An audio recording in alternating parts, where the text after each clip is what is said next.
Tere tulemast tagasi, sa kuulad saadet Eesti 100 loomaarsti ja seekord on tegemist boonusosaga. Boonusosad on sellised osad, kus ma intervjueerin inimest, kes ei ole otseselt loomaarst, aga loomaarstidega väga tihedalt seotud.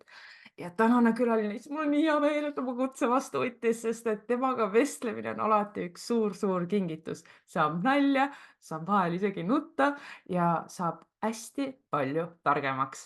Tänane külaline on inimene, kes küll õppis loomaarstiks, aga õigel ajal sai teada, et see siiski ei ole päris tema jaoks. Me saame teada, miks seda inimest kutsutakse rebaseks, kes olid need õppejõud, väga korrupteersed õppejõud, kes mängisid olulist rolli tema elu kujunemisel ja miks on juhustel nii tugev mõju. Tänane külaline on Tiia Ariko.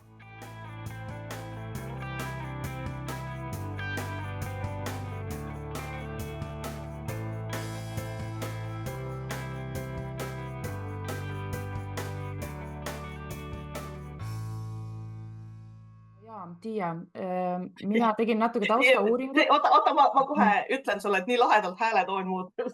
Nii ametlikult, et see oli kohe nagu õpetaja hääl tuli kohe niimoodi peale. Lugupeetud Tiia Ariko. Tere tulemast. Tiia, kuule, räägi mulle, mis värk selle külmkapiga on?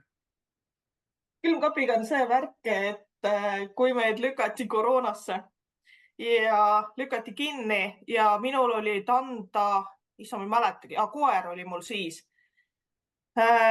Esimene kevad mul oli lihtne, mul vist oligi ainult koerakasvatus, aga seal ka, et erinevates loengutes tuleb juba palju joonistada. Ja siis mul oli tõsine paanika, et mis ma teen, kas ma ostan selle pabertahvli, kuidas seda asja organiseerida. Ja siis kuna ma kasutan tegelikult külmkappi märkmepaberina kogu aeg, mingid poe ostu nimekirjad, koogiretsepti, kui on niimoodi kiiresti vaja kirjutada, siis mul lähevad kohe sinna. Ja siis pildistan sisse ja siis kustutan ära. Ja siis mul oligi, et kuna marker oli olemas, nüüd mul on läpakas, on koeratrimm laua peal, istun isa tehtud taburetil ja selja taga on siis tahvel. Ja niimoodi ma andsin siis 2 aastat loenguid.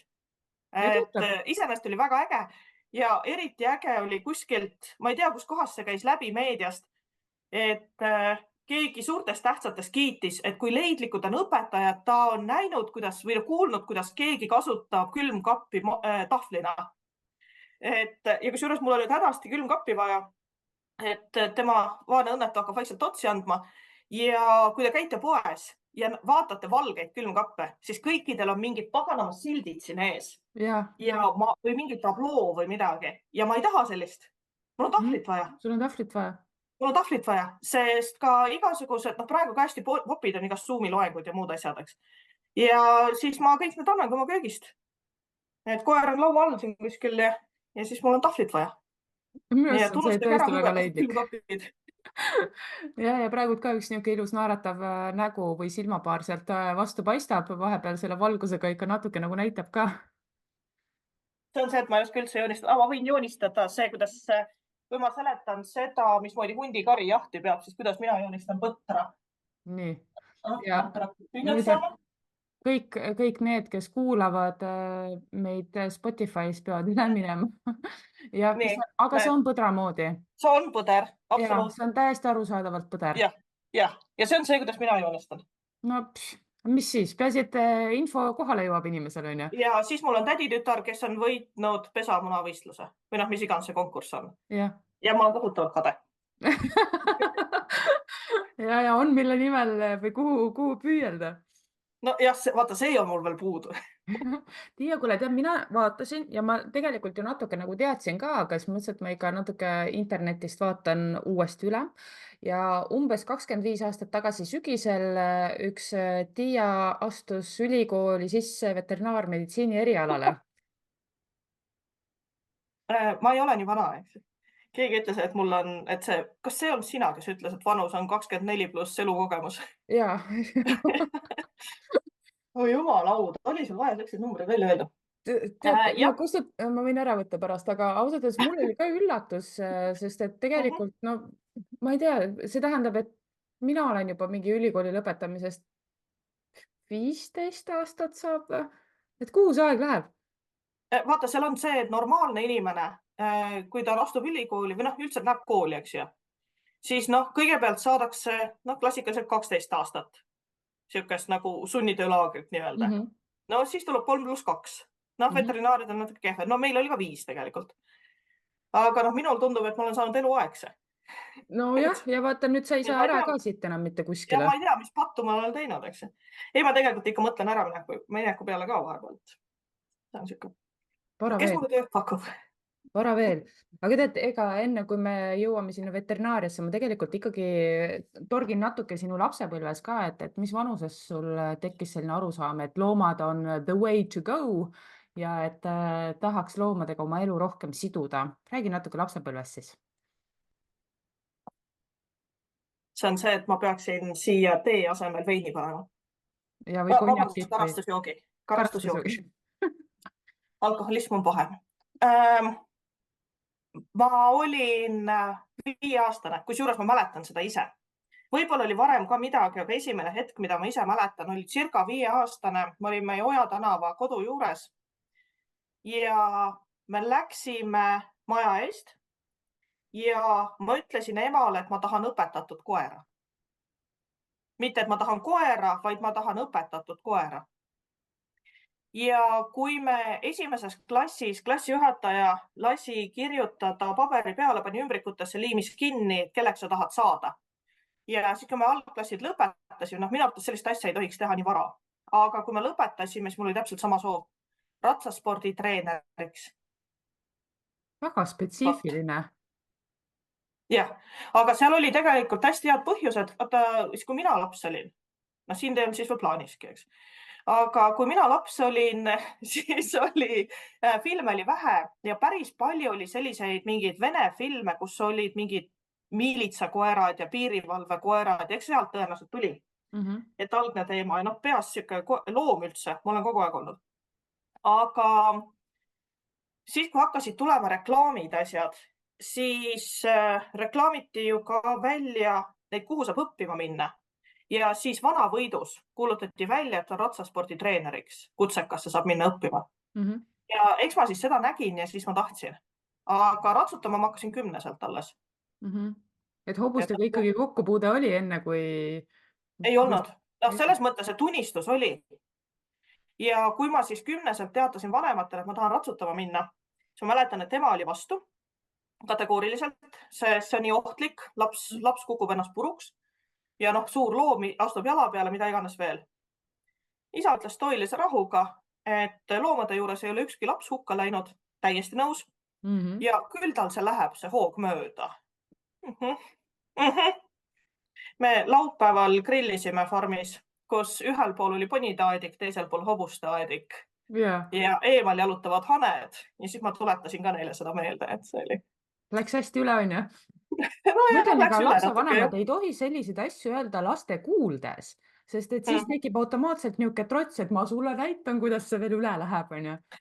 Ega seal seda trotsi vaja ei läinud, aga seda ma mäletan küll, et loomade juures pole ükski laps hukka läinud. Et see on mulle küll jäänud kuklasse. See on jube hea ütlus. Ja ma mäletan, meil oli kunagi, olime Tallis, tollel ajal ju teismelisena sa ju elad Tallis tegelikult, et ratsutajad, tibid, nad kõik teavad seda. Hommikul mindi, õhtul tuldi ja telefon ei olnud, vanemad ei tea, aga ega ei muretsetud ka sellepärast, et kuni keegi ei helista, seni on kõik hästi ju. Et nii oli. Ja me istusime Tallis, keegi oli võistlemas, me ootasime, et ta tuleks tagasi, et kuidas läks, sest me ju ei tea, telefon ei ole. Ja aitame hobusauto pealt maha võtta kõik see. Ja oli üks tüdruk, kes oli hakanud just hiljuti käima ja temale tuli ema autoga järgi. Ja karjus, et me oleme joodikute lapsed, kellest keegi ei hooli, viis oma lapse minema ja see laps ei tulnud enam kunagi. Ja ta ise tahtis hirmsasti ratsutada ja mul on tema siiamaani sügavalt kahju. Sest ta tegelikult, ma mäletan seda pilku, mis tal oli, kui ta oma ema nägi. Et see on nagu... See oli tema jaoks täiesti tema elu ja see võeti talt ära. Et ma ei tea, kuidagi, siuksed asjad jäävad meelde. Aga sa tead, mis sellest inimesest edasi sai? Või ei tea? Ei tea. Huvitav on see, et vaata, ega me ei mäleta neid nimesid ka. Sest et ma ka täpselt mäletan seda perioodi oma elus, kus väga tihti käisime tallivahet ja samamoodi ootasid seal mingi tund-poolteist tee otsas, kuni mingi buss tuleb, võtab su peale, mis pidi võtma nagu 3 päeva tagasi peale. Kuidas sa tallis rügasid, lükkasid seda sõnnikut, et 15 minutit sõita saada ja ja Sa oligi tahtsid ühte tõesti, need vanemad ei S-tähega teadnud. sõna öelda. Oleks võinud, Oleks võinud. oleks võinud öelda Üldse sõna eestikeelne sõna. väetis. Jah. Kusjuures üks kord on olnud, kui ma jõudsin koju ja ema käis õues maja ees edasi-tagasi, sest meil said hobused lahti ja me ajasime neid seal Audru-luha peal. Siis ma käisin Audrus tol ajal. Audru-luha peal taga ja püüdsime kinni nii edasi, ma jäin bussist maha. Minu meelest me tulime vist Audrust häälega koju, siis me jäime viimasest bussist maha. Ja siis oli küll ema mures, aga see oli üks kord. Ma küsisin, kas ta nagu pidevalt niimoodi muretses, ta ütles, et ei, et üks kord on olnud seda. Aga siis olid teised ajad. Jah. Ei saagi teha, teised ajad olid. Jah, et ma kasvasin üles Pärnus niimoodi mere ääres, et meil korteri aknast paistis terve Pärnu laht. Maja kõrvalt läks asfalttee mereni ja meil olid mitmed ujumisriided, et kui sa nagu siniseks läksid, siis sa tulid koju üles sulama, tulid sööma ja siis, et uued ujukad selga panna, et siis olid head kuivad võtta. Et see oli, ma kasvasin üles meres. Ja nüüd elad merest nii kaugel Tartus. Tead, kusjuures ma ei käi ujumas enam. Lihtsalt kuidagi, jälle see, et mingi etapp on nagu läbi. Mitte, et mulle ei meeldiks, aga kuidagi ei ole sükest kihku, et ma tahan ujuma minna. Jälle. Milline sa keskkoolis olid?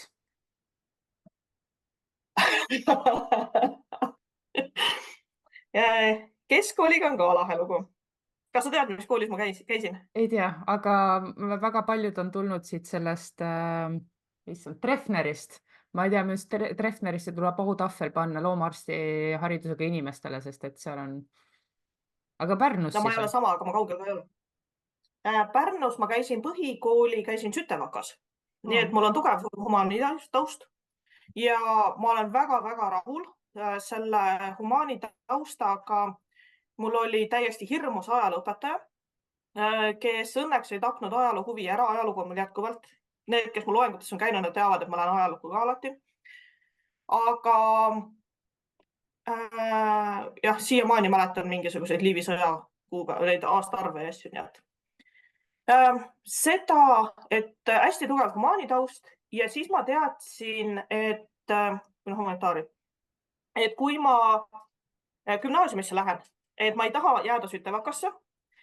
Ma isegi ei tea väga palju, miks, natuke koolikiusu teemat, sellist asja ka, et miks ma ei taha jääda, aga ma tahtsin minna reaali ja olid valikus Pärnu teine keskkool, ehk siis praegune Koidula gümnaasium. Ma sain sinna vist isegi sisse ka, katsetel ma käisin.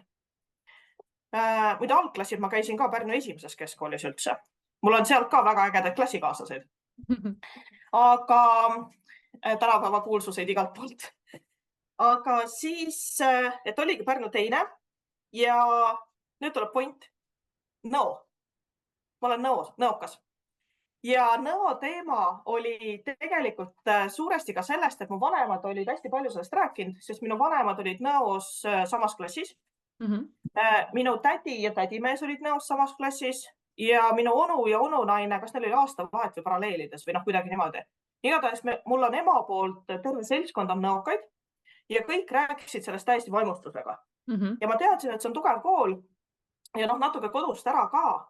Ja ma olengi nõokas, ühikas olnud gümnaasiumi ja kogu see mäng sealt.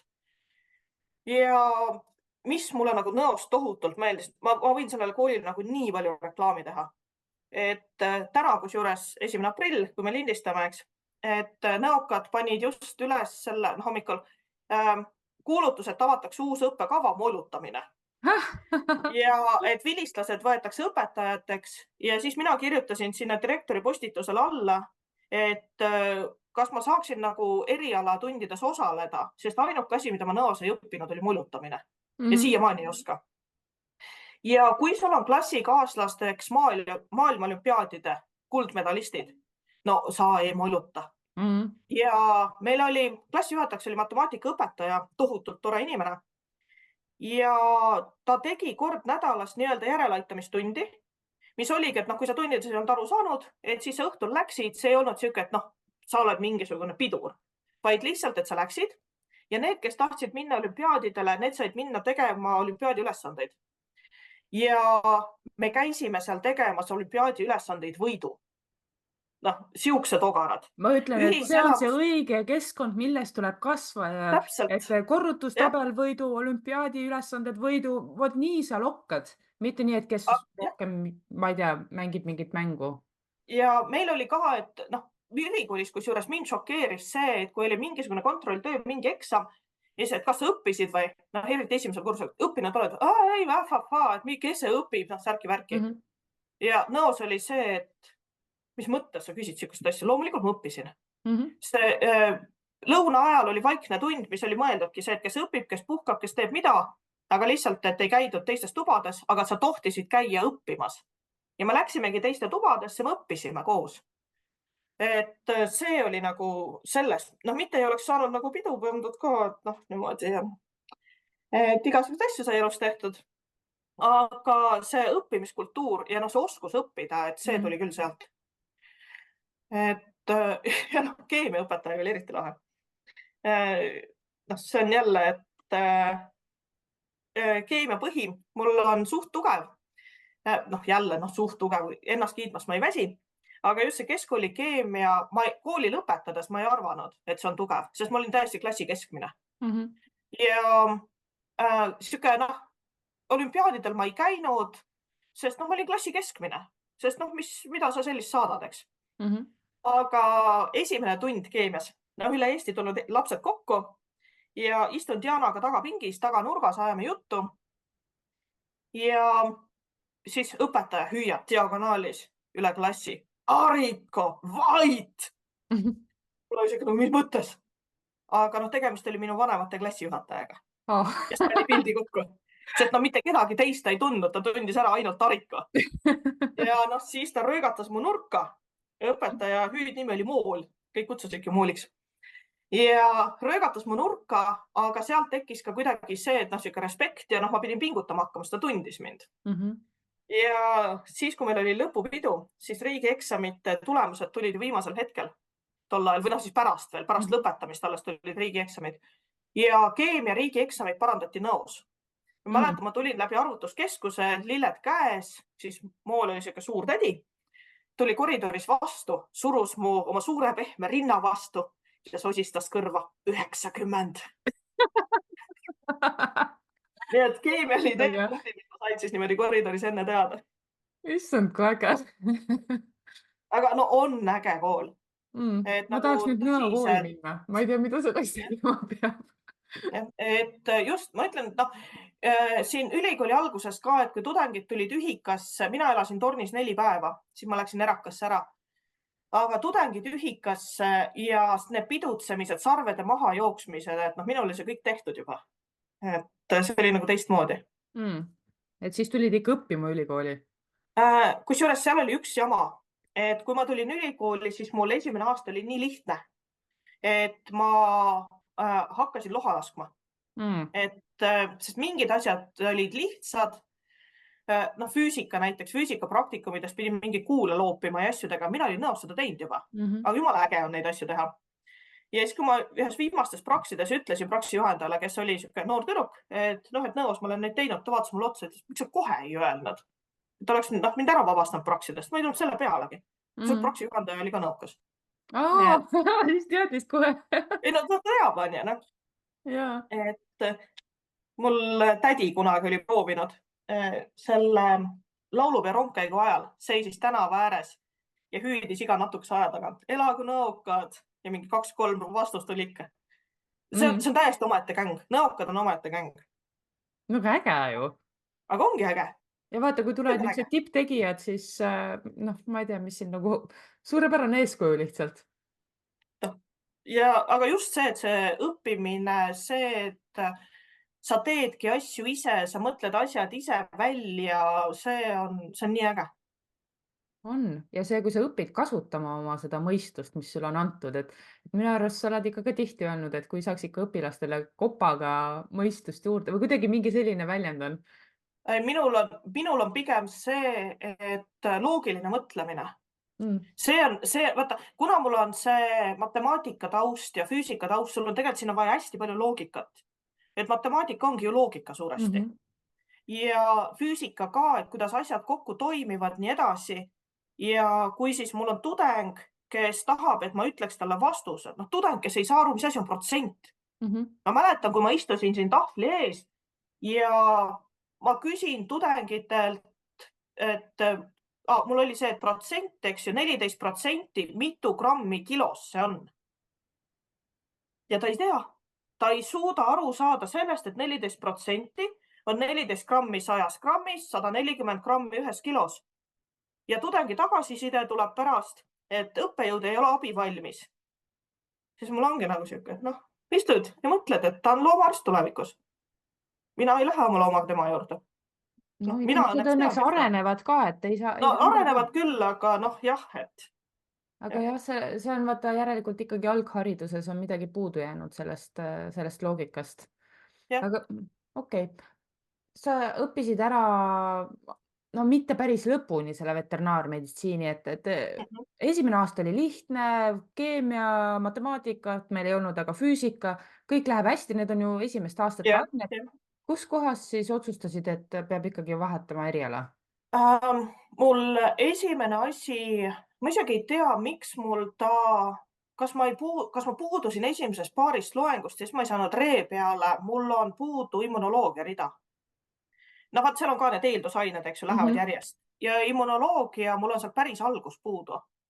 Ma tegelikult olen isegi mõelnud, et võiks käia vabakuulajana need loengud läbi. Et praegu. No ma just mõtlen, et sa ju tegelikult 6-7 aastat õppisid ära, eks ole? Ja ei, aga tegelikult oli seal üks asi veel. Et küll ma oleks ta järgi õppinud, aga see oli 3. kursusel, kui ma olin Praksis.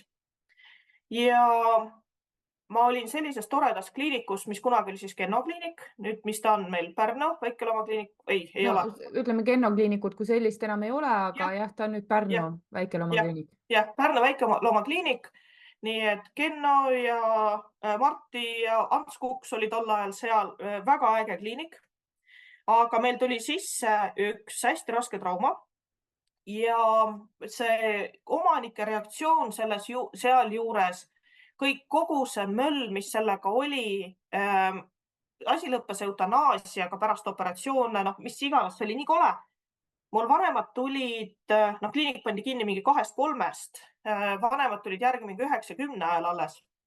Ja ma nutsin praktiliselt hommikuni.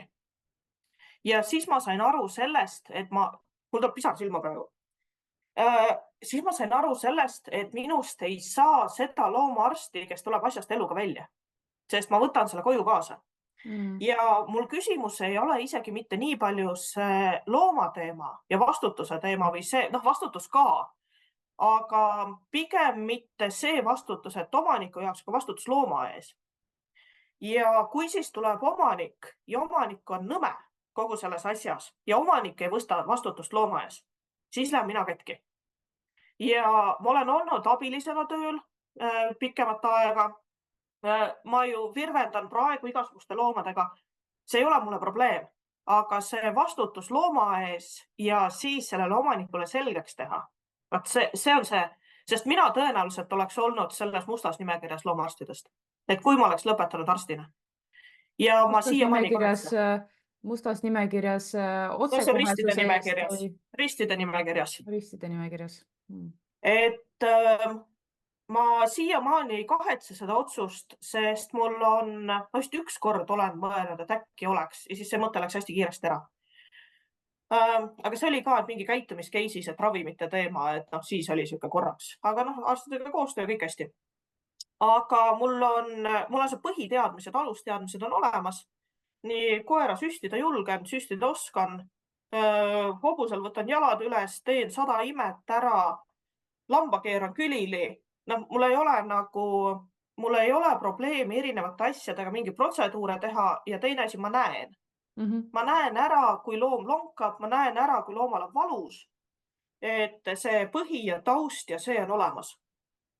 Ja mul just oli poniselg oli kliinikus ja ka see, et ma suudan rääkida ainevahetusest, ma tean selle hobuse seedet, kõik need asjad. Et väga-väga rahul. Ja noh, kui ma nüüd tudengitele ka seda asja räägin, enda tausta, just see, et ma ei ole loomaarst, siis mulle ei meeldi tegeleda haigete loomadega. Tead, kui lahedad asjad on terved loomad. Mhm. Et terve loom on palju-palju toredam ja sa lähed, sul on terve loom. Sest noh, ütleme, nüüd ma hakkan ropusti ütlema, aga loomaarsti elu, sa näed ju ainult katkiseid loomi. Jah. Ja Janne Arral ma olin esimene abiline, aitasin tal kliinikut püsti panna omal ajal. Ja siis, kui ta seda slooganit otsis, siis minu pakkumine oli sitta, verd ja pisaraid. Ta millegipärast ei tahtnud seda. Ma Ei ei ole tea, väga miks. jah, turunduslik, aga Ei samas ole väga turunduslik, aus. aga jumala õige. Mhm. Ja Et vaata, kliiniku seda enam poolest seestpoolt ta nii ongi.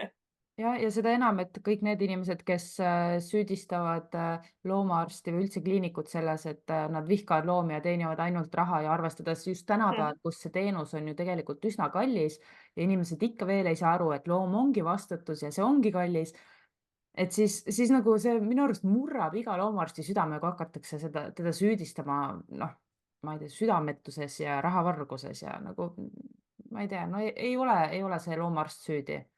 Ja looma võtmine ei ole kohustus, see on võimalus. Jah, ja privileeg. Privileeg, jah, aga see ongi. Ja looma võttes, okei, elus juhtub asju, aga looma võttes sa pead ju arvestama sellega, et sul on väljaminekud, sul on erinevad asjad. Ja noh, olen ka söönud tatrapotru kanapihvidega, sest koeral oli vaja teha üht, teist ja kolmandat. Ja lihtsalt nii ongi. Sa Jah. teed valikuid. Ja tänapäeval on õnneks ju see kindlustuse variandid, mis tegelikult ju no ikkagi aitavad päris hästi. Ähm, Oleneb loomast, oleneb kindlustusest, aga no ikkagi no tean, jah, jah, olen aitab ise parem ka. kui mitte midagi. Jah, jah, aga nende kindlustustega on ka, et noh, alati tuleb ju meeles pidada, et ega nemad tahavad ka kasumit teenida. Mhm. Et me kõik tahame elada. Ja siis ühest kohast tulebki teha nagu mingeid mõtteid. Mhm. Ma ise selle mõttega, kui ma hakkasin kindlustuse peale mõtlema, mõtlesin, et mul on kergem ja kasulikum purki koguda, kui kindlustus maksta. Aga nüüd ma vaatan, et mul see väike šikapea on juba purgi tühjaks söönud oma selle 4 aastaga, et võib-olla peaks hakkama kindlustuse peale mõtlema. Mul oli ka üks väga kurb aasta, kui kindlustus saatis jõulude ajal tervituse, et täname meeldiva koostöö eest. Hakkasin täie häälega naerma. Et noh, minu jaoks oli see kole aasta, kindlustuse jaoks tõenäoliselt ka. Aga ma olin ikka nii tugevalt kasumis, et see oli uskumatu. Aga mingist hetkest jah, et tekibki ka see, et kui palju sa maksad sisse, kui palju sa sealt tagasi tuleb. Ja Mhm. tegelikult kõige parem on ju see, kui sul ei tule tagasi mitte midagi. See ei peaks ju olema kasumiprojekt. Sa Just. maksad sisse ja maksad sisse ja maksad sisse, aga sa maksadki nagu musta auku teistpidi. Aga sul on kindlus olemas. Aga sul on kindlus olemas, Jah. jah. Tiia, mis Et sai see siis on siuke. pärast seda, kui sa otsustasid vahetada eriala veterinaariast, sa läksid loomakasvatusse, kui ma õigesti aru saan? Jah, sellega oli ka, et ma kusjuures praegu ka majas sees tunnetan väga tugevalt seda, et vetid ei hinda loomakasvatajaid. Mm. Et loomakasvatajaid peetakse kuidagi sihuke, need on need, kuidagi Mm. sihuke suhtumine kuni selleni, et on veterinaarmeditsiini jõulupidu. Ja tegelikult selle all mõeldakse instituudi jõulupidu. Jaa. Ja ma olen jätnud minemata sellepärast, et mind ei ole kutsutud. Ja reaalselt. Ja kui on mingisugust, noh, ütleme nii, kohviruumis ikka ju õppejõud räägivad, et noh, mingisuguseid naljakaid vastuseid. Selle kirjutas loomakasvataja. Ei, noor veterinaar. Mm. Et arvatakse kogu aeg kuidagi sihuke, alavääristav on nagu halb sõna, aga kuidagi kummaline õhkkond on selles teemal. Ja mina ka tudengina tegelikult ausalt mõtlesin, et noh, need loomakasvatajad, noh. Mhm. Aga kui mul see vahepealne auk oli, et ma võtsin akadeemilist, lootsin, et jõuan järgi. Ma olen olnud tolleaegsest imelas laohoidja. Ma olen olnud Hollandis kenneltüdruk, politseikoeri ja kurtide inimeste abikoeri koolitavas kennelis. Ma olen olnud ajakirjanik ja igasuguseid asju teinud ja see uuesti õppima tulek langes kokku hetkega, kui ma just tegin seda natukene ajakirjaniku tööd, mis tähendas, et ma töötasin kodukontoris. Tol ajal oli see täiesti uus teema või noh, võõras teema. Aga mina olin.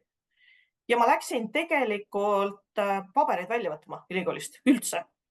Ja siis oli vana hea sekretär Vassilissa, kes teda veel mäletab. Ja, mäletan. Vassilissa vaatab mulle otsa, ütleb, et aga miks sa loomakasse üle ei lähe? Ja mina mõtlen, et aga miks ma loomakasse üle ei lähe? Ja siis käis peas kiire arvutus. Kui ma lähen loomakasse üle ja kohal ei käi, ma lükkan õppelaenu tagasi maksmist 1 aasta edasi. Point. Ja, võit. Tõssin oma paberid üle. Siis ma käisin mööda maja ringi, et mul oli vaja tõsta ainepunkte üle. Et õppejad pidid andma allkirjad, nad on nõus, et see aine vastas selle teise aine mahule. Mäletan, et härra Suuroja, legendaarne õppejõud, Absoluutselt. ma sain niimoodi sõimata, et mida ma endast mõtlen, särki-värki, siis ta vaatas mulle otsa, ütles, et seal on ka tarku inimesi vaja, pani allkirja ära. Issand, kui äge. Ja Ülle Jaakma toetas 100%. Üllega ma siiamaani, ma olen nii tänulik, sest kui ma veel kõhklesin, kas ma teen õiget asja, siis Ülle toetas. Ja tema andis nagu selle viimase tõuke, et jah. Aga ikkagi mul oli see tunne, et ma ei lähe. Aga siis ma läksin 1. septembril, 2. hakkasid tunnid, läksin esimesse loengusse, mis juhtumisi oli mõisamaja saalis, mis iganes asi see võis olla, aga lava peale tuli härra Saveli ja ta naeratas. Ja mina olin müüdud. Ja ma tegin 1 aastaga loomakasvatuse baka. Ma vaatasin, et see käis kiiresti sul. Ja, sest ma sain nii palju asju üle viia vetist, igast anatoomiad, asjad, need katsid need füsioloogiad ja põhjad ära. Ja ma tegin 1 aastaga ja oligi. Ja siis ma läksin kohe magistrisse ja magister tuli kumlaudega. Nii et see oli... Tuli lihtsalt või? Tuli lihtsalt. Magistrantuur mulle meeldis ja see oli lahe. Ja nüüd see tegelikult... Jälle, mida sa annad mind siin pisardama? Kuule, ei aja, me räägime väga... Kuule, ei ole silmad üldse nii vesise koha peal, aga kohe oskad täna. Tead, aga mõtle, kui toredad mälestused ja kui äge see on, sest et need esmamuljed, ma ütlen, et igal ühel on elus keegi, kes tuleb lavale ja siis naeratab ja siis kõik on nagu hullult äge ja vaata, Tiiega suudeti sind ikkagi niimoodi ära tinistada, et sa oled ülikooli juurde jäänud ja ma just mõtlen, vaata, sul on ka niisugune väga hea oskus esineda ja anda oma teadmisi üle, et kas mõni õppejõud on selles osas niisugust inspiratsiooni andnud või see tuleb kõik loomulikult? Tegelikult me peame minema ajas väga palju tagasi. No davai. Minu vanaisa oli koolidirektor. Ahaa, ja, nii et pärilik asi. Tilsi lastekodu direktor, Meeri eriinternaat koolidirektor. Ja lapsepõlve suved olid Meeril ja ma mäletan, kui me läksime Meerile, see oli põhikool ja ma pidin õppima Ladina-Ameerika, ta oli just geograafia õpetaja. Et pidin õppima mingid Ladina-Ameerika järvi, mägesid, asju pähe ja see ei tulnud mul üldse. Ja ma olin nii kuri, et loll õpetaja ja nii edasi. Vanaisa istus mulle kõrvale ja rääkis iga asja kohta loo. Ja ma jätkuvalt mäletan Titikaka järve. Ja siis ma sain aru, et õpetamine ei ole päheõppimine, vaid õpetamine on lugude rääkimine. Ja kui ma räägin loengu andmisest, kui ma lähen loengusse, näiteks ajan kellegi koridoris juttu, siis kuule, okei, ma lähen annan etenduse ära. Sest see ongi see, et sa pead rääkima seda lugu selliselt, et inimesel on huvitav. Et linnukasvatus ma annan nüüd 3. aastat alles ja ma saan aru sellest, et mul ei ole võimalik õpetada noorele veterinaarile 18 tunniga, mis nad saavad, 18 akadeemilist tundi linnukasvatust. Ma ei õpeta neile mitte midagi. Aga kui mul tudeng kirjutab tudengi tagasisidesse pärast, et mul esimest korda elus tekkis huvi lindude vastu. Halleluuja, mina olen töö teinud. Võit. Eelmisel aastal loomakasvatuses oli 12 tudengit, kes siis olid linnukasvatuses. Neist 4 võtsid kevadel linnud. Ja nad kõik peavad jätkuvalt linde. Nagu ma ei pea neil õpetama, ma pean neid inspireerima. Väga õige. Ja sealt läheb edasi. Aga see õppetund tuleb mul kuskil põhikoolist ja vanaisalt. Aga vaata, tegelikult ka ikkagi suht varakult tuli sulle see arusaam, sest et ma mäletan, mul oli endal sisemine võitlus ka, et et kui ma hakkasin neid loenguid andma, ma ei tea, koeraomanikele või kutsikaomanikele, siis ka, et issand, et mahtu, mida on vaja anda, on nii palju, et nii palju tarkust tahad edasi anda. Aga ma muudkui ka rääkisin neid lugusid ja lugusid, et ma mõtlesin, et noh, et siis inimestel aju puhkab, on ju seal vahepeal. Ja siis pärast, kui ma hakkasin alles sellist esinemiskunsti õppima, tuli välja, et peabki niimoodi tegema, sest et inimestel on siis huvitav ja jääb meelde ja sina ütled, et esinemine, ma ütlen stand-up oma jah, jah. ütlemiste kohta. Et ja see lugu, see on väga oluline. Ja veel üks asi, kui me võtame nagu sellise etendusena, mis mul on hästi meeles ja mida ma ka mõnikord ütlen või räägin tudengitele ka esimeses loengus. Et ma olen alati enne esimesi loenguid närvis. Või kui ma annan ülikoolist väljas mingit loengut, ma olen alati enne närvis. Ja ma ei mäleta, kes oli see näitleja, kes ütles, et kui sa enne etendust närvis ei ole, siis tuleb valida uus eriala, sest siis enam ei hooli. Siis oled tegema tükitööd ja seda võid sa kuskil tehases ka teha. Tõsta plaati ühelt laualt teisele. Et sa pead hoolima, sa pead mõtlema sellele, et kas sa saad selle käima, kuidas sa saad selle käima, mismoodi see tuleb, nii edasi. Siis see asi toimib. Kas särasilmsed tudengid aitavad käima saada? Loomulikult aitavad, aga seal on nüüd jälle kuidagi, tead, kui huvitav on see, mismoodi aastakäigud on erinevad tudengites. Ja kuidas üks tudeng oma negatiivse suhtumisega mürgitab terve kursuse ära. Ja sa lähed audikasse, sa näed, teda pole kohal ja sul on kohe nagu sest täna meil tuleb hea loeng, sest tudengid tulevad käima. Ja see on jälle selline asi, mis tuleb nagu aastatega, see tunnetus, aga mul on alati jube kahju nendest tudengitest, kes satuvad sellisele nii-öelda halvale kursusele. Et mis ei käi, mis lihtsalt ei toimi. Ja mõni kursus on siuke, et sa lähed audika ette, sul on diskussiooni, sul on kõike. Järgmine kord nad tulevad kohale, nad mäletavad, nad küsivad sul mingite asjade kohta. No, see on nii äge. Aga siis peab siis olema see üks seal. Ja mul on alati nagu küsimus ka, et mis on tema eesmärk? Et miks ta peab seda tegema? Sest minu arvates tudeng võiks ju tulla õppima. Et okei, kui me räägime mingist põhikoolist, mis on kohustuslik, siis või see õpilane läheb sinna kooli, ta peab selle ära tegema. Sa ei pea seda ülikooli tegema. Miks sa tulid siia? Et miks sa pead seda selliselt käituma? Aga jah, et siuke kursusele võib olla nii suur vahe ja see ei pruugi olla isegi selline, ütleme nii, et teadmiste vahe, motiveeritusse vahe, aga seal võibki olla 1-2 tudengit, kes lihtsalt mürgitavad selle keskkonna ära. Ja mul ongi kahju nendest. Täpselt see mädaõuna teema, et korvis üks mädaõun ja jätad selle sinna ja lähebki kogu korv mädanema ja pole mitte midagi. Ja vaata, kas see tudeng ise ju tavaliselt aru ei saa sellest? Ja kas see neile öelda niimoodi otse välja, kas sellest oleks kasu, ei oleks kasu, kas seda tehakse või tänapäeva ühiskonnas isegi ei tohi midagi öelda, et see on ju... Ta väga ei saa midagi öelda, sellepärast, et neil on õigust üle arugi. Sest nii nagu sa ütlesid, ta ei saa ise aru. Ta ei saa aru, et see probleem ei ole mitte õppejõus, vaid temas endas.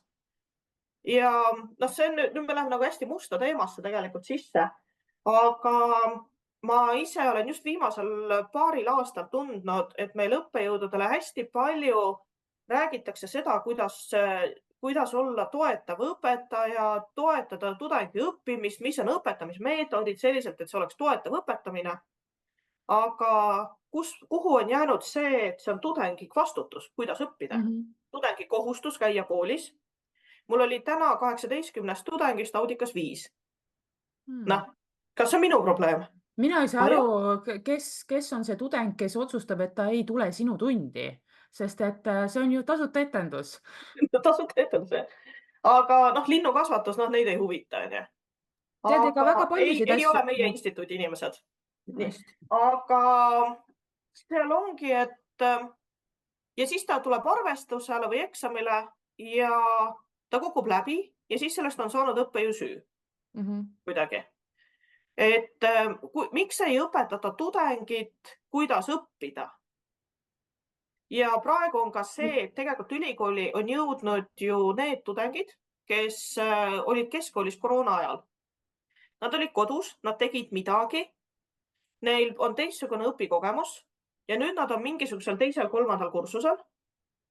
Et jälle, ma ei ütle ühegi kursuse kohta mitte midagi, aga ülikoolis nad on, osad on esimesel, osad võivad olla neljandal. Et pigem on kuidagi see vastutuse pool peab minema teisele poole tagasi. Sest kas sa mäletad, kas sinul oli jalakas andis? Sinule? Võib-olla algusest ei mäleta ausalt öeldes, võib-olla, ei andis, muidugi andis ja sünnitusabi. Sa läksid audikasse ja sa Jaa. õppejõud sisenes, sa tõusid püsti ja ütlesid tere. Jah. Praegu õppejõud kõnnib mööda koridori ja tudeng ei tõsta nina telefonist. Jah, on küll ja hoopis teistmoodi. Ma olekski küsinud su käest, et kuidas need tudengid muutunud on näiteks 10 aasta tagusega, aga nii ongi, nad on teistsugused täiesti. Tahad, ma šokeerin sind veel? Muidugi. Need kuulajad, kes pole ammu ülikoolis käinud.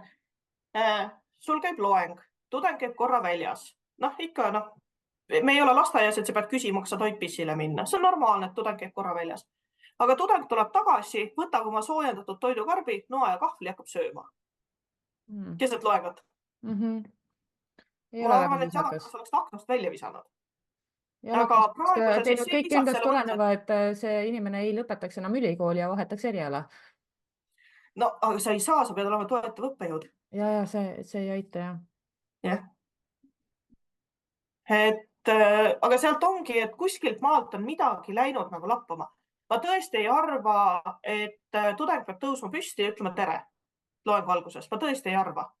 Aga see, et on elementaarne respekt ja viisakus, et see peaks olema elementaarne. Et ma ise ei ole teieta inimene, et ma kipun ka väga palju sinatama hästi kiiresti. Tudengitega ma olen sina peal ja mulle väga meeldib, kui tudeng tulebki küsima oma koera kohta mingit nõu, mingit täiesti sellist igapäevast küsimust. Tudengid on küsinud, mis iganes korteriüüri kohta. Täiesti okei. See on minu jaoks normaalne. Aga see, et tudeng tuleb audikasse ja hakkab oma praadi sööma, palun vabandust. See ei ole see. Tiia, me oleme vist juba see vana põlvkond. Aga kas me peame minema nagu sinna? Ma arvan, et mulle väga meeldib su mõte sellest, et tudeng peab vastutuse võtma õppimise eest ja ma nõustun sinuga, ega inimesi ei õpetata õppima ja seejuures tänapäeval on nii palju tasuta ressursse, võta YouTube lahti, seal on suurepäraseid inimesi, kes teevadki sulle mingi A ja B nii lihtsalt selgeks, et sul sealt edasi see õppimise oskus jääb ja see paraneb. Ja mis sa arvad, et ma õppejõuna ei võta seda YouTube'i lahti ja ei vaata mõnikord mingit baasasja üle. Sest siis on tunduvalt lihtsam endal seletada, sest minu selgitus võib muidu olla liiga keeruline. Ma vaatan, kuidas tema seletab. See oli väga hea point, ma tean samamoodi. Et it works, on ju? It works, jah. Ja kusjuures jälle, ma ütlen, et see õppimine minul tuli näost. Ma olen nii tänulik sellele koolile. Aga selline põhipunkt õppimisel on mis? Vaat see oli nüüd küsimus. Reklaamipaus, sest et Tiial oli vaja midagi meenutada. Aga igal juhul aitäh, et sa kuulad. Palun jaga neid osi, et rohkem inimesi saaks teada sellest, millised loomaarstid ja millised suurepärased loomaarste ümbritsevad inimesed meil Eestis töötavad. Mina jagan seda teadmist teiega lihtsalt selle jaoks, et me teaks üksteist paremini ja et me oleks kollegiaalsemad. Selle jaoks, et mind aidata, ma isegi ei tea, kuidas tegelikult, sest et ma mingit raha sellest ei saa, aga like, share ja ole subscriber YouTube'is või siis Spotify's. Aitäh, et kuulad ja nüüd tagasi, sest et Tiia mõtles juba välja. Minu jaoks õppimisel, loomulikult motivatsioon. See, et sa tahad sellest aru saada, sa pead mõtlema välja, miks sul seda vaja on. Et kui sa saad aru sellest, et miks sul seda vaja on, siis see asi hakkab tulema. Ja teine asi, et viia see asi reaalsesse ellu. Aga mis me oleme ka seal maja peal rääkinud, on ka see, et näiteks esimese ja teise kursuse tudengid sageli ei saa aru, miks neil seda vaja on, seda baasasja. Ja see teadmine tuleb hiljem. Aga jälle ma ütlen, sa tulid siia vabatahtlikult. ja usalda meid, sa lähed loomaarstina välja, loomakasvatajana välja, toidutehnoloogina välja, mis iganes, ma ei tea, mida, metsamehena välja. Et usalda seda, et me alustame algusest. Sul läheb seda hiljem vaja. Ja vaata, Aga kuidagi see usalduse puudumine. võib-olla ülikooli puhul ka, minu jaoks tuli ka see teadmine ikkagi kokkuvõttes võib-olla hiljem, et sa õpid nüüd mitte sellepärast, et sa pead õppima, kuigi paljudel on vanemad, kes ütlevad, et sa pead minema ülikooli. Sa õpid selleks, et ise tulevikus paremini hakkama saada ja paremini neid väljakutseid lahendada. Kuidagi jah, see alati mõne puhul jääb mulje, et nad tulevad mitte vabatahtlikult, vaid sunniviisiliselt ja neile see eriala ei meeldi. On ju võimalus vahetada, jumal küll tänapäeval ju kõike. Kusjuures mina propageerin hästi tugevalt seda, et tudengid vahetaks eriala. Ja mul, seda lugu ei räägi. Aga ma propageerin seda, et kui ka tudeng tunneb, et see veterinaaria on tema jaoks palju, ta ei saa hakkama, vaheta eriala. No ma olen seda ise teinud, ma ei kahetse, ma tunnen, et ma olen palju paremas kohas. Et kui ma oleksin loomaarst ja teine asi ongi, et sa lõpetad loomaarsti ära ja siis sa töötad mingil täiesti teisel erialal. See on 6 aastat maha visatud aega. Miks sa seda endale teed? Miks sa seda varem ei tee? Et mina ka ainus asi, mis ma tõesti kahetsen, on see, et ma oleks võinud selle veti ka jätta varem. Et teha selle otsuse varem ära, aga samas siis oleks jäänud paljud muud ägedad asjad sealt vahepealt ära. Et eluteed on kummalised. Vabandust, mulle toodi šilli. Nii. Mulle toodi šilli. Jah, on mängu Šilli on elualus. Nii. Tiia, kuidas sai sinust rebane?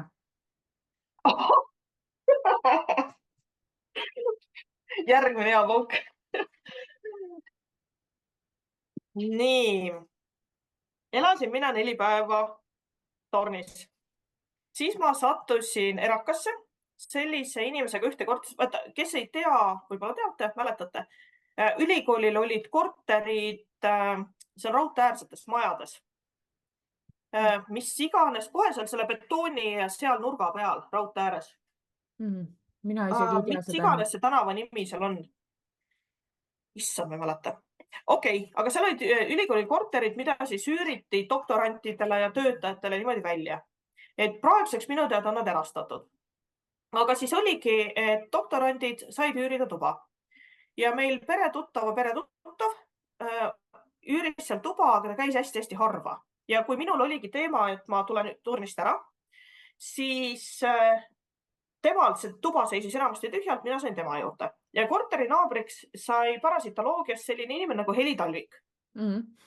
Ja see on jälle, kuidas jooksevad asjad kokku, et minul oli koera koolitamiskogemus olemas ja Heli Talvik koeratreener. Et sealt hakkas minuga koeratreeneri karjäär peale. Aga mingil hetkel noored loomaarstid, Kadri Janson ja Kadri Kääramees, leidsid, kes elasid kahekesi, võtsid ka niimoodi üürikas, leidsid hästi hea hinnaga 4-toolise korteri Kaunase puiesteele, aga neil oli vaja sinna 3. inimest juurde, et see asi kokku mängiks. Ja kuna neil mõlemal olid noored koerad ja käisid nendega trennis ja mina ka seal tilberdasin kogu aeg kaasas ja nii edasi. Ja üldse ma siiberdasin kogu aeg kliiniku vahet juba esimesel kursusel. Siis ma kolisin nendega kokku kevadel. Nii et Kääramees ja Jakobson, halleluuja. Ja siis mingisugune algaja vetitudeng. Aga ikkagi, et esimene kursus, rebane ja rebane. No see rebane. Ja siis olin teisel kursusel, mõtlesin, ma olen sellest hüüdimist lahti saanud. Ma olin selles vanas suurloomakliinikus, kes veel mäletab, see, kus oli torude vahel olid lehmad. Ja kuskil seal tagapool Jakobson pistis pea ukse vahelt sisse, röögatas rebane. Esmakursuslased, kes olid sitapraksis, need hüppasid ja Jakobson röögatab neile, mitte teie, õige rebane. Nii et see rebane sealt, sellest esimesest kursusest ja kliinikust siiberdamisest ja nendega korteri üürimisest ja sealt nagu külge jäigi. Aga vaata, nüüd on rahvusvaheliselt tuntud. No võib-olla päris rahvusvaheliselt. Kusjuures praegu on kummaline on see, et näiteks linnumaailm mind rebasena ei tea. Nad ei laseks sind ju sinna. Jah, ja üldse, et mingisugused seltskonnad mind ei tea ja on olnud nagu täiesti siukseid üllatusi, et kus räägitakse samast inimesest ja nad ei tea, et räägivad samast inimesest. Et need on ka olnud siuksed lahedad hetked. väga äge, selles mõttes, et mulle alati meeldib teada, mis see lugu seal taga on.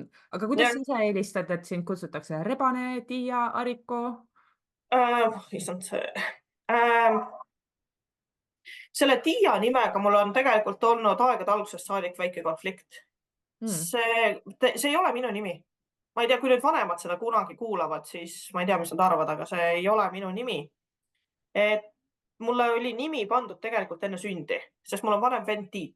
Mm. Ja noh, Tiit ja Tiia, eks ju, ilusti kokku. Ja ma ei tunne seda enda nimena. Nii et tegelikult, kui see hüüdnimi tuli, siis ma võtsin selle ise hästi kiiresti omaks. Sest see on minule pandud nimi. Mhm. Et Väga äge. kuidagi, nii et ma tegelikult, mulle endale see rebane täitsa meeldib, aga mind natukene häiris mingil hetkel see, kui mulle kingiti igasuguseid rebastega asju. Mm. Sest see rebane, et noh, see ei ole nagu noh, ma ei võrdsusta ennast rebasega. Täna, kuna mul on ka terve seljatäis linde, kellega ma toimetan, et siis rebane on peaaegu sõimusõna.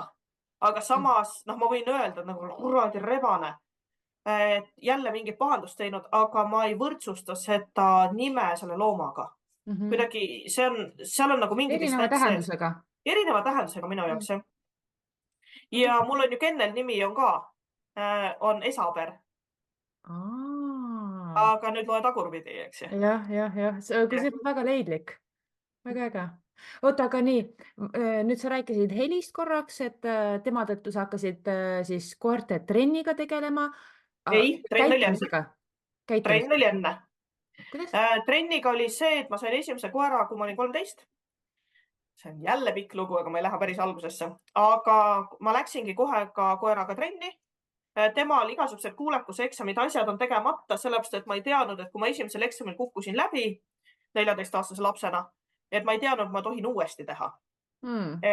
Ja kusjuures selle esimese treeneriga ma praegu ka suhtleme. Ta on käinud mu loengutes ja see on alati väga naljakas. Et jah, nii et mul selline koera koolituskogemus oli, aga ma olin ikka nii tugevalt hobuse inimene ülikooli tulles. Mhm. Ja aga siis sealt heli kõrvalt, sealt oli natukene tuli seda koerateemat tagasi. Ja noh, lihtsalt elu läks niimoodi, et Jakobsoni koer sai minu koeraks ja kellega ma hakkasin siis ka võistlemas käima, nii edasi. Ja mingil hetkel oligi, et meil klubis oli noori treenereid vaja, inimesed tahtsid trenni tulla ja siis sokutati mulle esimene grupp. Mhm. Ja siis ta hakkas sealt minema. Nii, aga nüüd siis, kuidas see söötmise pool sulle juurde tuli, sest et sind teatakse ka väga tugeva söötmisteemalise lektorina ja ülikoolis annad ka ju täpselt neid aineid. See on jälle juhuste kokkumäng. See on nii kummaline, kuidas elu käib kokku sellistes mingites kummalistes juhustes. Mhm. Ja kui sa mõtled, et noh, ma siin ütlesin ka enne, et äkki oleks pidanud vetist varem üle minema, mis kõik oleks jäänud vahepeal olemata. Mhm. Et mul oli tegelikult plaanis teha magistritöö aretuses. Nii et Hald ja Viinalas oli mul räägitud ära juba juhendama. Ja teema oli täiesti olemas, teema oli tegelikult väga äge. Kahjuks enam seda teha ei saa, sest see koer, kelle peale ma tahtsin seda teha, et teda enam ei ole. Ja tema järglased ka mitte. Aga läksin mina ühel kaunil päeval mõisamajas trepist üles ja Aleksander Lember, kes andis tol ajal koerakasvatust, tuli trepist ülevalt alla. Ja Lember vaatab mulle otsa ja ütleb, homme minu kabinetti. Ma ei mäleta, mis kell. Mis nüüd juhtunud on, eks. Läksin, istusin tema kabinetti maha. Minu vasta istusid Aleksander Lember ja Olav Kärt. Mhm. Ja mulle sõna otseses mõttes keerati lamp näkku ja küsiti, mida sa tulevikus oma eluga teha tahad? Mis mõttes? Ja see oli siis magistrantuuri esimene aasta. Ja mulle tehti selgeks, et ma võin hakata andma koerakasvatust juba magistrantuuri, kas oligi teisel kursusel või oli juba doktorantuuri esimesel, kuskil seal, et noh, et koerakasvatus antakse ainena minule üle. Ja mulle pakutakse magistrantuuri ajal töökohta, nii et mul on palk. Ma käisin magistrantuuri ajal kõrvalt tööl ja see ei olnud lihtne aeg, see oli täiesti kohutav aeg.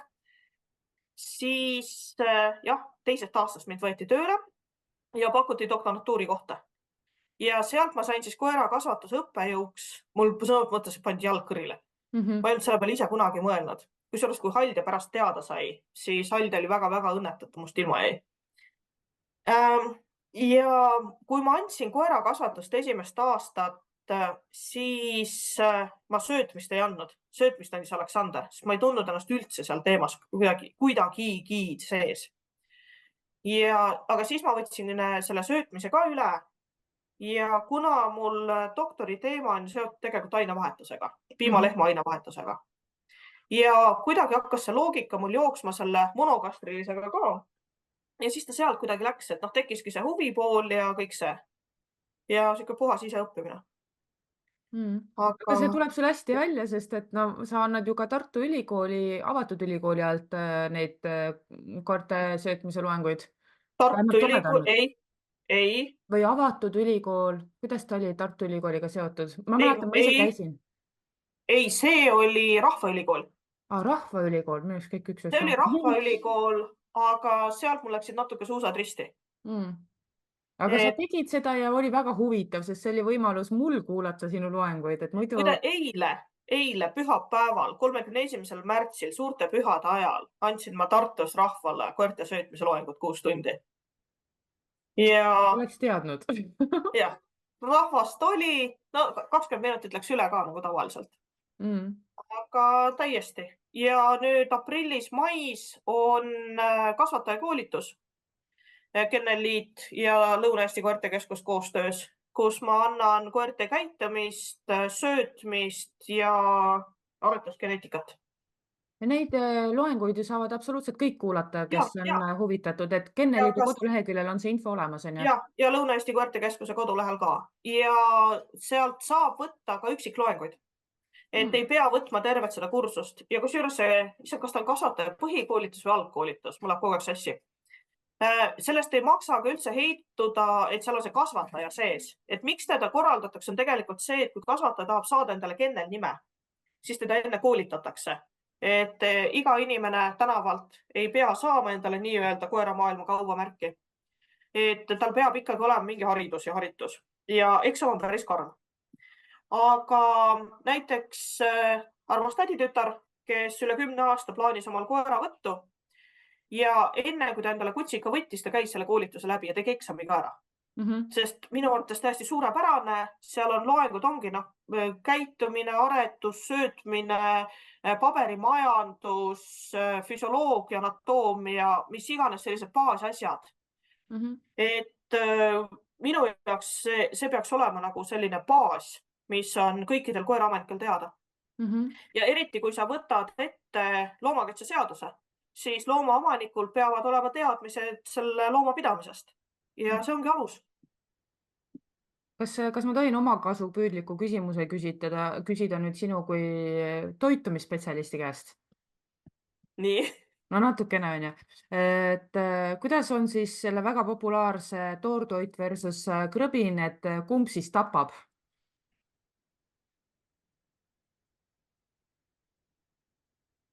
Sa kuulsid seda ohet, jah? No Mina ma nägin seda ohet, ma ei kuulnud. Minu isiklik arvamus on see, et kodutoit, on ta siis toortoit, on ta siis mis iganes muu toit, on täiesti okei ja parem kui krõbin, aga ta peab olema tasakaalustatud, ta peab olema täisväärtuslik, tas peab kõik olemas olema, toiduohutus peab olema paigas, kõik see pool. Kui see kõik on olemas, siis absoluutselt.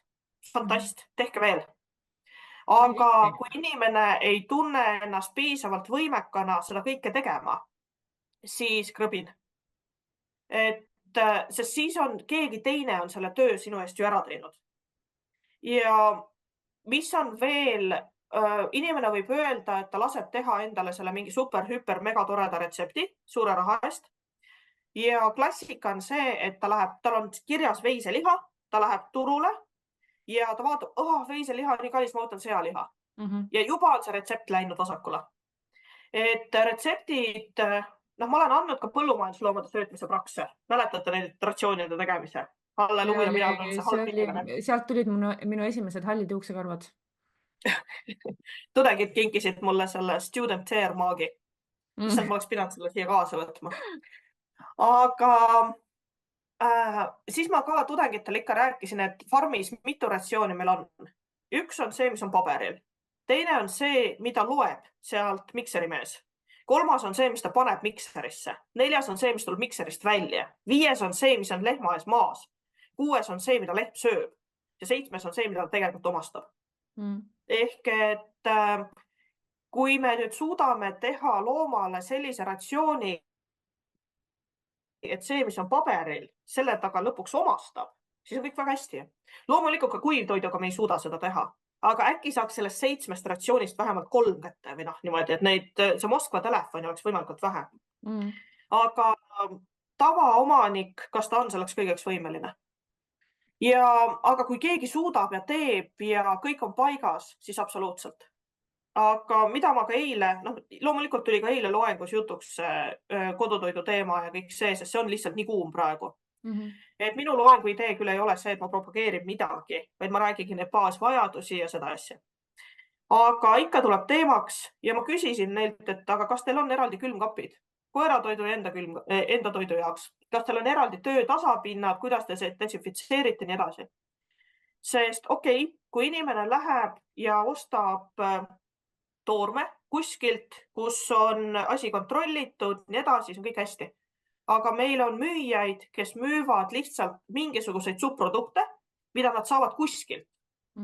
Ja minu jaoks paneb sellise häirekella käima, et Mati Raasto on teinud väga head tööd minuga selle koha peal. Mul on eraldi kaust Mati Raasto ja tema hoiatused peas, et see leeveneb ainult siis, kui ma ei tea, ma olen joonud või midagi, sest et kogu aeg on Mati, et pese käed ja see just see toiduohutuse pool, mis tegelikult tavakodanikuna jääb tõenäoliselt ikkagi kättesaamatu, sest et ju ka toidukäitlejaid reaalselt koolitatakse toiduohutuse seisukohast ja kui ma vaatan tanklas, nüüd jumal tänatud, vähemalt enamik tanklaid on see, et see, kes võtab raha, ei tee süüa, aga enne oli see täiesti tavaline praksis, et selle sama kummikindaga, millega sa teed süüa, sa võtad raha, teed süüa edasi ja siis mul nägin, kuidas mul silm tõmbles niimoodi iga kord, ma ei taha seda sööki enam.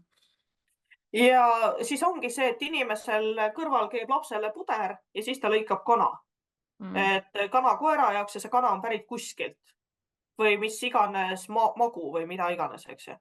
Et kui kõik need asjad on paigas, siis absoluutselt. Ja ma ütlen ausalt, et mina söödaks oma koeri kodutoiduga, toortoiduga, kõige sellega. Ja ma räägin seda ka tudengitele täpselt selliselt. Ehk et kui keegi arvab, et tudengitele ei õpetata kodutoitu, asja, toortoitu, siis vale jutt, mina õpetan. Et me räägime sellest kõigest, nad teevad kodutoiduratsioone, retsepte, aga ma ise söödan kuivtoiduga. Mina ei sööda oma koeri kodutoiduga, sest minu köök on väike.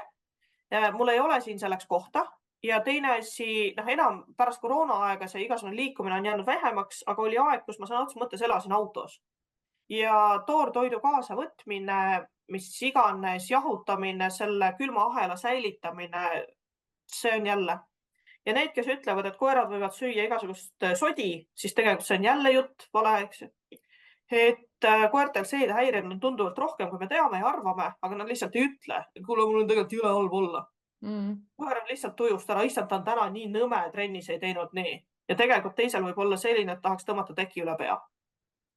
Et me lihtsalt ei märka seda alati. Et mul ei ole mitte midagi kodutoidu või toortoidu vastu. Aga see peab olema tehtud korralikult ja mitte mingisuguse suvalise 1 nädala vahetusega saanud diplomiga retsepti teinud, mis iganes inimese tehtud. See ei käi nii. Need inimesed, kes õpivad toiduretsepte koostama, õpivad oma 4 aastat pärast oma põhiülikooli hariduse saamist, et jah, selles mõttes ma oleks hästi skeptiline nende suhtes, kes ütlevad, et nad oskavad ja teavad kõike ja vereproov ju tegelikult ka ei näita nii väga kõike, et kas loom saab selle toiduga kõik kätte või mitte. Et see on jah, ma olen ise näinud videosid, kus näidatakse koera, kes on 2 aastat olnud vegan dieedil ja omanik ütleb, et aga tal on kõik hästi. Ja siis sa vaatad sellele koerale peale, et ega ikka ei ole küll. Aga sa ei võitle selliste inimestega lihtsalt. Aitäh sulle selle selgituse eest. Järgmine küsimus. Siis ise tead, kas 50-50 või kõne sõbrale, eks ole? Nii. Mis saab sinust ja sinu loomaaiast? nüüd edaspidi, sest et sul on hästi palju loomi nüüd, need ei ole nüüd väga hiljuti tekkinud, aga samas ka mitte väga ammu aega tagasi. Need ei ole minu loomad. Ma Ahah, aitan lihtsalt sõbral toimetada terve seltskonna loomadega. Ja ehk et minul isiklikult kogu sellest loomaaiast on 3 kalkunit, ei vabandust, 2 kalkunit, 3. on tegelikult tema oma, sest minu kalkuni tappis eelmisel suvel rebane ära. Nii et 2 kalkunit ja on me ei sellest mõtle siin loomaaiast. sina, kes sa tapsid ta supiks, vaid ikka nagu Ei, rebane. rebane. Jah. Ma jätkuvalt ei armasta rebaseid pärast selliseid asju. See oli minu kalgu. Sulgi kasutan jätkuvalt õppetöös. Minu kalgu. Nii et okei, minul on 2 kalkunit, aga mis neist siis saab? Nad seal toimetavad. Nii et hetkel käin igal hommikul poni sälul tekki seljast ära võtmas, igal õhtul selga panemas, sest poni oli haige, siis annan tabletti, siis vaatan ülejäänud seltskonna üle. Ma ostsin just uue auto. Mootor tuleb veel seadistada. Tuleb liigud ära teha. Jah, et see auto on kohe aisaga, Mhm. et mootor hirnub. Ehk siis õpetan poni käru ette, sest mul on hirmsasti vaja kive vedada ja vett vedada. Ja siis ma otsustasin, et miks peab mina seda kõike tegema. Ja kas ometi eesel ei ole, eks ole. Ega ometi eesel ei ole ja tema ei pea olema sõnnikuponi, tema võib teha tööd ka. Mhm. Et noh, mis on eesmärk, eks ju. Mhm. Ja siis ongi kõik põllumajanduslinnud, lambad, ponid, hobused, jube äge on. Kuidas selle doktorantuuriga läheb ikka? Doktorantuuri teema on kusjuures ka saanud natukene tuure sisse, sest doktorantuuriga juhtus niimoodi, et mind visati juba, ma ei tea, korduvalt välja. Mhm. Ehk igasugused ajad on üle läinud, natuke olin ise ka looder, noh jälle siuksed motivatsiooniteemad ja kusjuures ma tegelikult ise olen hästi üllatunud, ma seda koroonaaega elasin hästi raskelt üle. Sest ma olin hästi liikuv inimene ja igal pool, noh, sihuke, et hommikul ei tea, kus õhtul magama keerad. Ja siis järsku löödi uksed lukku. Ja minu jaoks oli see hästi-hästi karm. Et ma arvasin, et minuga on kõik hästi, sest ma tegelikult olen introvert suuresti. Et inimesed ei arva seda, aga noh, ma olen see, et kelle lemmik nädalavahetus on olla üksinda kodus. Ja ma arvasin, et mul on kõik hästi, aga ei olnud hästi. Ja kõikide nende asjadega kokku, et jäid artiklid venima, jäid asjad venima ja siis hakati uhama õppetööd, sest inimesed, kui uuesti said kuhugi minna, siis kes kuhugi läks, siis tema õppetöö kiputi mulle panema. Sest no mul tuleb see hästi välja ja natuke pea on ka lahtine, et siis noh, küll sa ära teed. Ja sai asja palju ja siis oligi seis selline, et mul on artiklid olemas, mul on koolis on nagu käidud, et lihtsalt töö kokku kirjutada. Aga selle õppeaasta sügissemestril mul oli auditoorset õppetööd 199 tundi, pluss 18 tundi Säreveres. Ja vaata, selle kõrvalt sa ei kirjuta doktorit. Aga nüüd hetkel on selline plaan, et järgmise kevad tunniplaan, mis tehakse selliselt ümber, totaalselt ümber, et mina saaks kirjutada oma doktori ära. Aga see ongi see, et kõik läheb jube hästi. Teeme tunniplaani ümber, kõik toimib, me saime siis välja tuleb mõelda, elu. kuidas seda kõike teha. Ja siis tuleb, keegi peab selle ju kokku kirjutama. Vaata, see on õudne. No eks kõige õudsem on see valge paberileht, et tuleb hakata vaikselt täitma. Jah, et isa ikka naerab, et noh, et helistab, küsib, et noh, paber on valitud või? Et paberi valik on see kõige Jaa, raskem osa. see jah kipub, see on ja kas tuba on koristatud, on ju? Enne kui Ja hakata. need nõud pestud ja tuba Jaa. koristatud ja kõik need muud asendustegevused. Super, no ja sa oled nende asendustegevuste kohta ka ju korduvalt väga head nalja teinud, et kuidas oli, et tudengi elamine on kõige puhtam eksamissessiooni ajal. Täpselt. Just. Sul endal ei ole või? No muidugi on. Siis peab mingit tööd teha ja nii edasi. Muidugi on. Tiia, aeg lendab väga kiiresti, ma hea meelega räägiks sinuga veel sama palju otsa, aga meil on raamid. Ja mul on selline traditsioon reeglina, et eelmine külaline esitab küsimuse järgmisele külalisele, teadmata, kellele ta küsimuse esitab. Aga kuna sina oled meil niisugune ebatraditsiooniline boonusosa, mida ma väga-väga tahtsin jagada, siis küsimuse genereerin ma ise sulle, sest et mul on ju pupurii erinevatest teadusküsimustest. Aga ma väga tahaks teada, mis on sinu elus need asjad, mille üle sa päriselt uhke oled? Nüüd ma räägin sulle hoopis ühe hästi kihvti tehnika kas ta oli motivatsioonikõneleja või kuidas teda nimetati nüüd ja ärge mult kunagi ühtegi nime küsige. Käisin Nõos kooli aastapäeval tundi andmas, sest Nõo korraldab niimoodi, et kooli aastapäeval tulevad vilistlased tunde andma. Ja siis sul on võimalus käia ka teiste tundides ja ma sattusin motivatsioonikõneleja tundi. Ja tal oli selline kihvt tehnika, et mõtle enda peale 20 aastat tagasi. Ja kui sina 20 aastat tagasi mõtleks ennast praegu, kas oleks uhke? Ja ma ütlen ausalt, ma oleks küll. Et see, kus ma praegu olen, mida ma endaga, mis minu ümber toimub, kuhu ma olen jõudnud, absoluutselt. Et sa ei kujuta ette, kui palju sul kõik küsimata veel on. Ma tean, kui palju on Aga küsimata. mis oli veel minu jaoks just siis, kui mul oligi ülikoolist ka natukene kriitiline seis, et kas ma tulen ära, mis ma teen. Et jälle pikk lugu, aga ma võtsingi asja käsile ja ma muutsin seda situatsiooni, sest teine pool sellest tehnikast on see, et mõtle ennast 20 aastat edasi. Ja kui sa siis mõtleks praegusele ajale, kas oleksid uhke? Ja vaata, see on nüüd see asi, mis on minu jaoks jäänud kuidagi sinna kuklasse tiksuma. Et ma ei taha minna sellisesse kohta, et ma 20 aasta pärast mõtlen, et pahasti läks. Ma tahan olla enda üle uhke. See on nii kena vastus. Aga oled sa, kas sinu 20 aastat tagasi on uhke, aga ikkagi mõni detail, et mis kohe veel eriti teeb sul niisugune, et mul on nii hea meel, et see sai tehtud või et? Eesti Hagias. Jaa, ma selle kohta tahtsin küsida ju.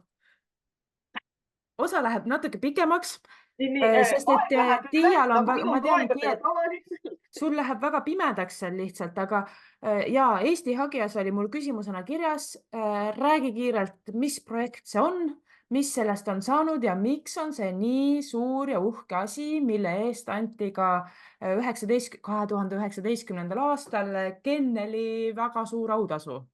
Kennelliidu, Kennelliidu väga suur. Kennelliidu suur kuldmärk. Jaa, no niuke, et kohe taldriku suurune. Ei ole taldriku suurune, suhteliselt väike on, aga sellest on väiksem veel. Et Eesti Hagijaga juhtus siuke asi, et ma sattusin Kennelliidu volikokku, valiti sinna ja volikogus on töörühmad ja üks nendest on Eesti Hagija töörühm. Ja või tol ajal oli, hetkel vist ei ole, sest hetkel ei ole ka väga kriitiline.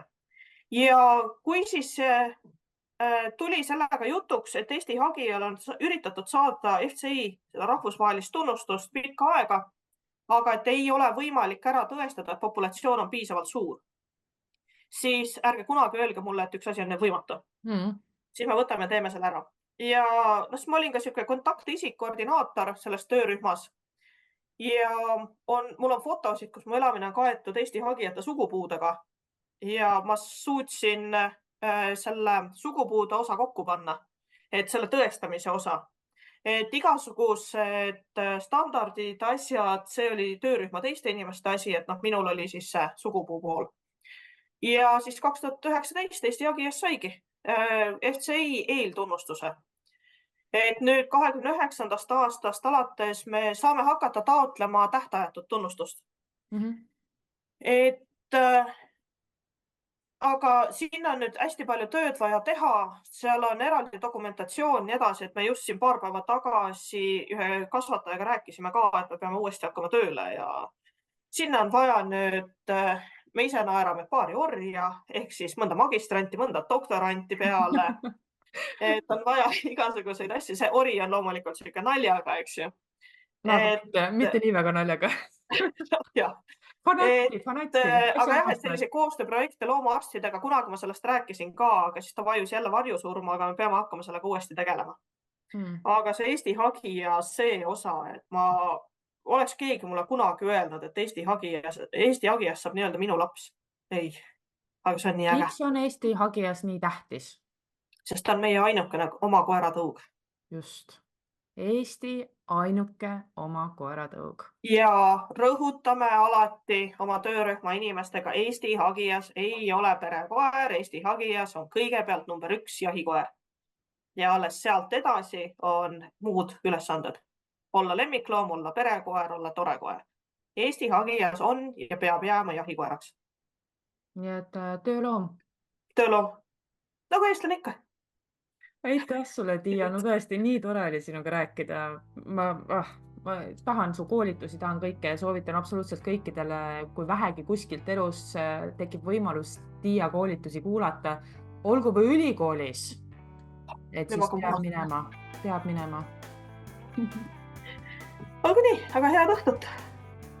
No ausalt, ma tõesti räägiks Tiiaga kauem, aga ma tean, et sa tahad koju, jalutuskäik on olnud juba pikk ja võib-olla on ka sul kõht natuke tühi. Igal juhul aitäh, et kuulasid ja palun vastasi jälle küsimusele. Kui sa vaataks 20 aasta pärast tagasi praegusele ajale, kas sa oleks enda üle uhke? Järgmiste kuulamisteni.